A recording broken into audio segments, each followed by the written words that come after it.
Hi, welcome to the YouTube channel, and for today's tutorial, I will be teaching you on how to see iOS available capacity using iPhone X. But first, kindly subscribe to this channel and don't forget to hit the subscribe button and the bell to notify you for the new updates. And let's start. Using your iPhone X for your home screen, first go to Settings. Then in the Settings, scroll down and click the General. Then after that, in the General, tap the About. Then in the About, scroll down and find the Available. And as you will see, you can see the actual capacity available on your iOS phone.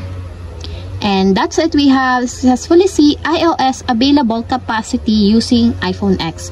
If you have a question, can you comment down below, and don't forget to hit the subscribe button and the bell to notify you for the new updates. And thank you for watching.